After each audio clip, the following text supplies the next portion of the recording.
episode, we'll talk about inflation. Economists have described inflation as the worst tax on poor people. And we know what happens to poor people when inflation, especially food price inflation, occurs.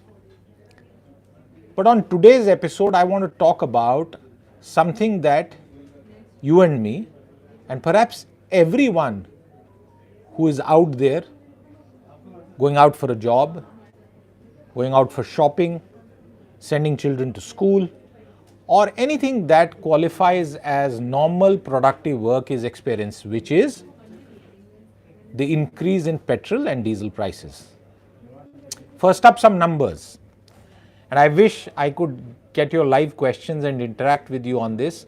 But there's a question which I will try and answer myself, which is how expensive has petrol and diesel become, and which is that place across our wide country where petrol is the most expensive. And perhaps you would like to answer by saying among the metros it is Mumbai, because Mumbai historically is known to have a very high level of taxation when it comes to fuel products. Mumbai indeed is expensive. As per the latest count, a liter of petrol is just a bit under 117 rupees, 116.72 to be precise.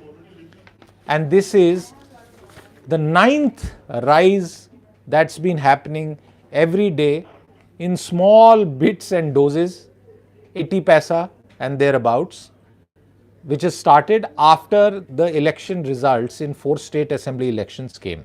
And we've been telling you repeatedly that the fuel price clock or meter really, which had been paused artificially and deliberately sometime in November, would start ticking once again, and it started ticking after the election results.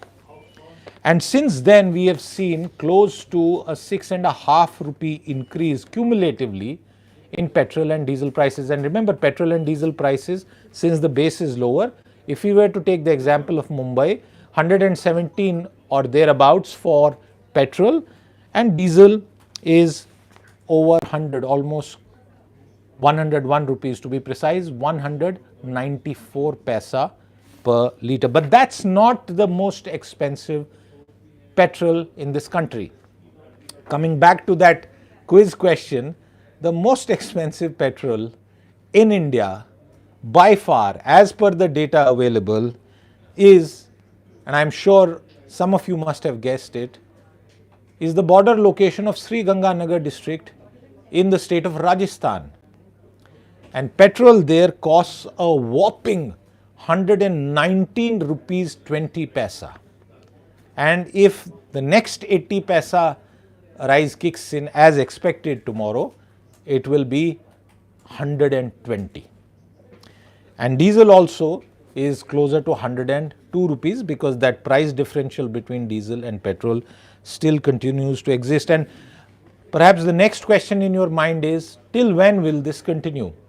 We have already told you on Business Today that the government, which otherwise claims and says that it has a hands-off policy as far as the daily price movement of petrol and diesel for retail consumers is concerned, has informally off the record said that they see an increase of almost up to 14-15 rupees in petrol and diesel coming through.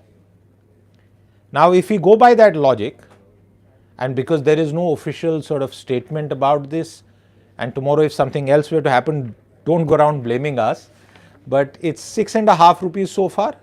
So expect another 6.5 rupees at the bare minimum if the information that my colleague Chetan Bhutani had shared with us on the Business Today website is that the government sees a 12 to 14 rupees increase happening at least over the next few days. And before that we had told you it won't happen in one go, it will be a staggered increase, which is what is happening, 80 paisa every day. So we are talking about prices in Delhi therefore inching closer to 109 rupees per litre for petrol And if we go back to the Sri Ganganagar example, it will definitely cross 125, 126 rupees by that logic. Now this is very significant.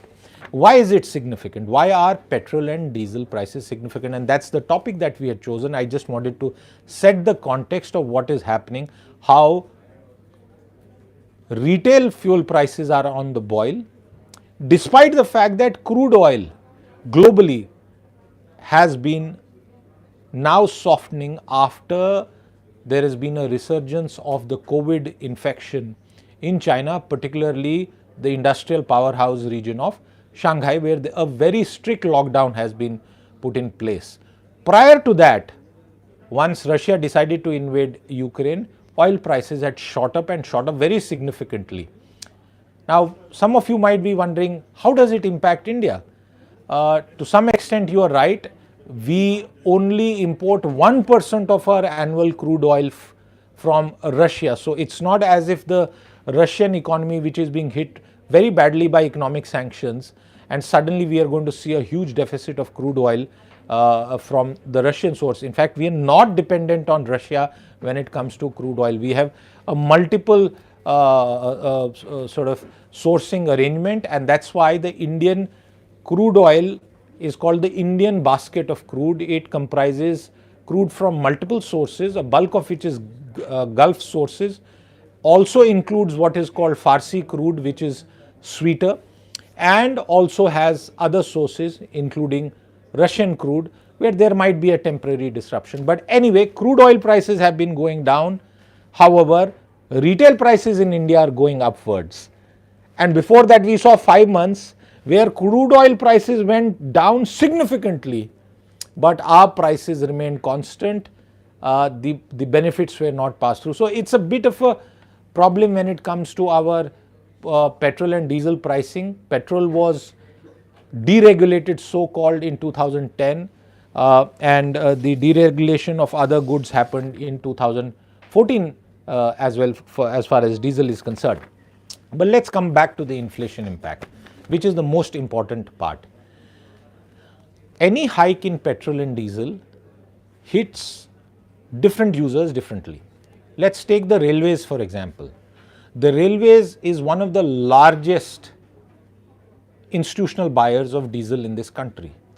The defense forces are also, but railways is a significant one. I'm using that as an example. Some years back, their their cost of diesel fuel was over 4,000 crore.